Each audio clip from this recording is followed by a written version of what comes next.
엔비디아를 비롯한 대형 기술주 비중이 높은 S&P 500 지수와 나스닥 지수는 사상 최고치 경신을 계속하면서 지난 8주간 중에서 7주간을 상승했어요. 지난주 엔비디아 9% 오르면서 8주 연속 랠리를 이어갔고, 애플도 AI 활용을 원하는 소비자들의 수요로 아이폰 판매가 급증할 것이란 기대에 힘입어서 8% 상승했습니다. 반면에 기술주에 치우치지 않은 30개 종목으로 구성된 다우지수가 지난 4주간 중에 3주간 동안 하락했습니다. 지난주에도 4일 연속 하락을 했다가 오늘 상승한 것입니다. 업종별 수익률을 보면 이 같은 양극화가 더욱 급식하게 드러나고 있습니다. 지난주 S&P 500 지수 내에 정보기술 업종 6.4% 가장 많이 올랐습니다. 가장 높은 수익률을 달성했어요. 하지만 수익률 2위인 부동산 업종은 1.2% 오르는데 그쳐서 IT 업종과 큰 격차를 보였습니다. 특히 은행과 필수 소비 업종은 지난주 하락하면서 미국의 소비가 악화될 수 있음을 시사하고 있습니다. 제레미 시겔 교수, 월가에서 와튼의 마법사로 불리는 세계적인 투자 전략가 제레미 시겔 와튼스쿨 교수가 빅테크 기업에 대한 긍정적인 전망을 내놨습니다. 시겔 교수는 빅테크 강세장이 예상보다 훨씬 더 오래 지속될 가능성이 높다면서 닷컴 버블과는 다르게 실적이 주가를 뒷받침하고 있는 상태라고 강조했습니다. 제레미 시겔 교수는 인터뷰에서 엔비디아와 브로드컴을 비롯한 인공지능 관련주에서 나타나고 있는 상승 랠리를 쉽게 멈추기는 어려울 것이라고 설명했습니다. 그는 빅테크 기업들의 모멘텀 거래를 깨기 위해서는 나쁜 뉴스가 필요하지만 우리는 아직까지 그런 소식을 접하지 못했다면서 특히 AI 관련 모멘텀 거래는 계속해서 강력하게 나타날 것이라고 밝혔습니다. 올해 기술주 중심의 나스닥 지수가 연초 대비 20% 이상 급등한 상태고 사상 최고치도 19번을 경신 중에 있습니다. 나스닥 100도 19,900을 넘어서 사상 처음으로 2만 선을 넘기 직전에 있습니다.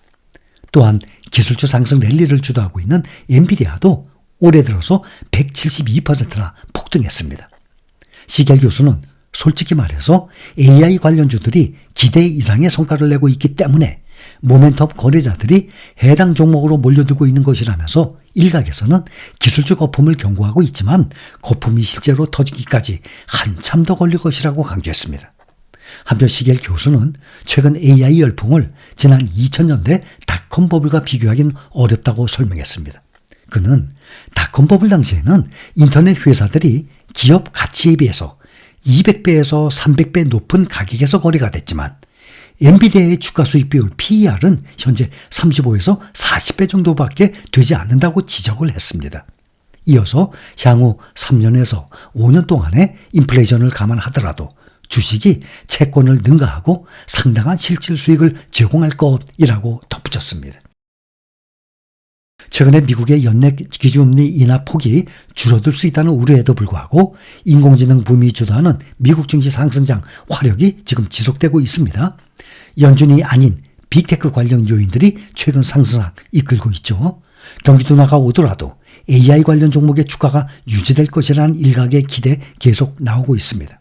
지난주 애플 주가가 새로운 AI 서비스 선보이는 데 힘입어서 8% 올랐습니다. 마이크로소프트도 4.5% 정도 올랐습니다.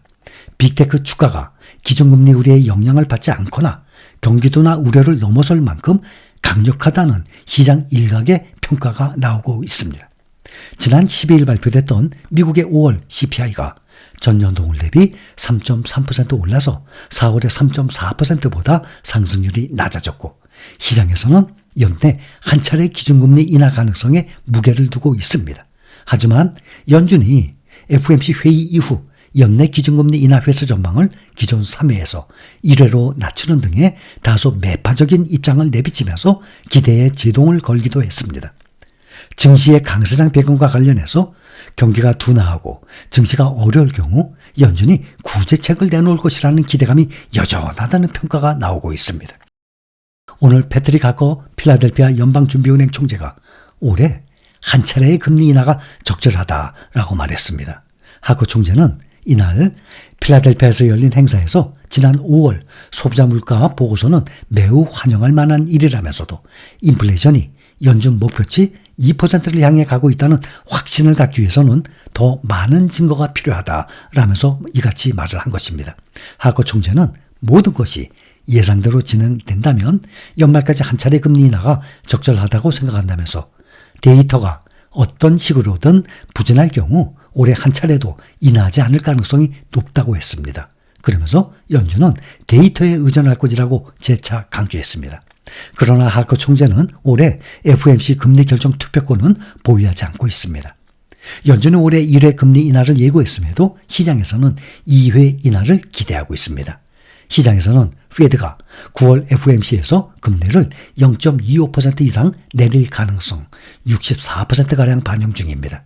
11월에 0.25% 이상 인하할 가능성은 77%가 넘습니다. 금리는 주가를 결정하는 1순위 투자 지표입니다. 금리를 내린다는 소리가 들리면 무조건 주식시장으로 달려가라 라고 유럽의 워런 버핏, 앙드레 코스톨라니가 말한 거예요. 금리는 시장의 모든 것을 반영합니다. 사회적인 분위기나 자본 동향, 무역 거래, 모든 곳에 금리에 영향을 미칩니다. 지금 상당히 많이 올라온 금리가 올해 중반부터는 다시 금리 인하한다 그러죠. 앞으로 한동안은 금리 인하가 지속될 것입니다. 주식 투자 실패담의 대부분은 자신의 감만 믿고 타이밍에 맞춰서 단타를 쳤거나 하락장에서 공포의 주식을 매도해버렸기 때문이에요. 그것도 극도의 패닉에 몰려서 말입니다.